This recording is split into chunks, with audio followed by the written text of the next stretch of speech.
Saudara-saudara sekalian, sahabat Rasulullah sallallahu alaihi wasallam itu adalah rujukan kita di dalam hidup dan kehidupan. Betapa Rasulullah sallallahu alaihi wasallam menyatakan, ashabi kan nujum bi ayyihim muqtadaitum ihtadaitum. Sahabatku itu bak bintang-bintang di langit. Dengan siapapun anda mengikut, maka anda beroleh hidayah. Masih benar, masih mengikut Sayyiduna Muhammad sallallahu alaihi wasallam. Berkenaan dengan itu, berbicara tentang zuhud. Bagaimana zuhudnya para sahabat sulit untuk kita terangkan,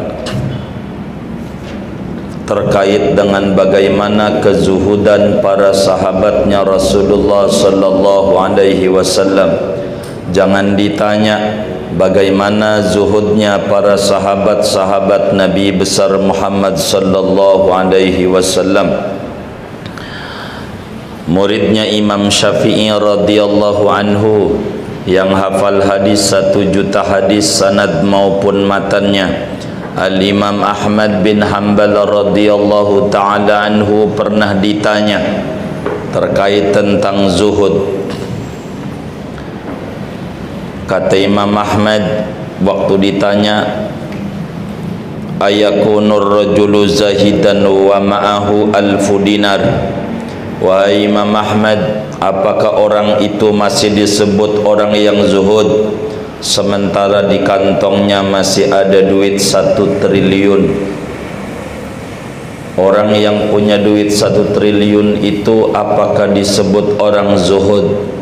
Ketika ditanya Imam Ahmad bin Hanbal, beliau menjawab, na'am, ya bisa saja, bisyurutin, dengan beberapa ketentuan tentunya. Kalau ada pada dirinya ciri-ciri ini, jangankan 1 triliun, 1000 triliun yang ada di kantongnya, dia disebut di mata Allah Az-Zahid, orang yang zuhud. Apa itu? Kata Imam Ahmad bin Hanbal, alla yafraha idza zadat. Bila hartanya bertambah, tambah banyak, tidak menambah GR dan girang, tidak. Karena ukuran mulia bukan pada harta, tapi pada takwa, kedekatan dengan Allah. Andai hartanya nambah, biasa saja sikap hatinya, enggak menjadi berubah sikap hatinya. Kedua, kata Imam Ahmad bin Hanbal, wa alla yahzana idza naqasat.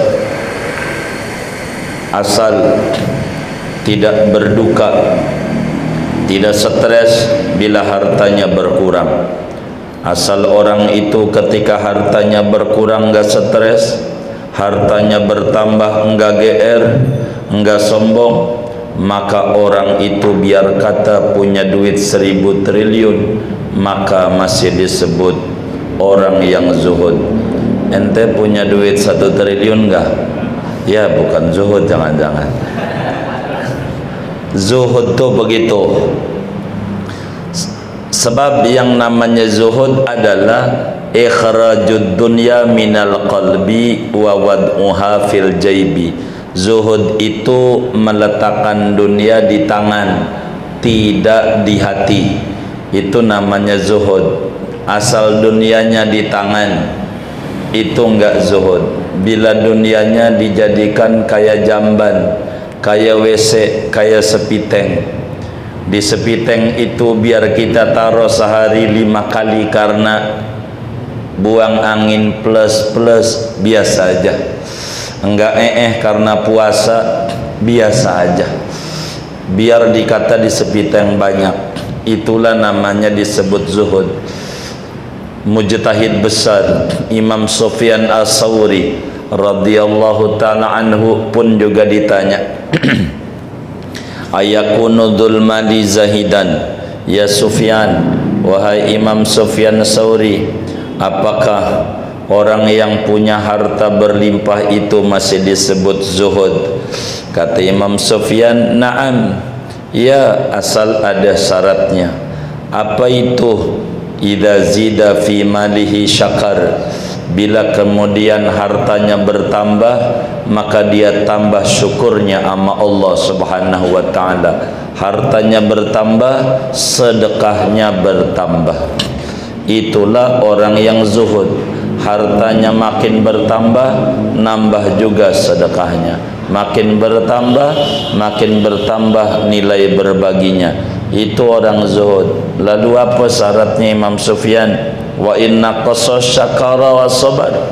Kalaupun hartanya dia berkurang, maka tetap rasa syukurnya tidak berkurang, namun hatinya bersabar kepada Allah.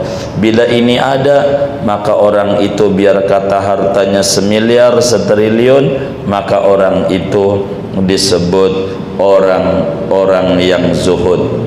Jadi zuhud itu bukan ada pada tampilan, tapi zuhud itu ada pada sikap hati. Biar kata kita orang tak punya harta, tapi ketika harta enggak ada, gusar, itu namanya hubbud dunia namanya. Biar kata kita punya sendal lili doang. Tahu lili enggak? Yang kuning itu loh. Itu kayak begitu. Biar kata kita punya sendal sewalau doang, kalau hatinya otaknya duit mulu bukan Allah, namanya hubbud dunia namanya. Ini dalam dunia tasawuf tuh begitu. Jadi keliru orang berkata orang zuhud itu kudu jalan kaki kemana-mana. Itu bukan zuhud yang kayak begitu. Namanya apa? Iya begitu ada namanya.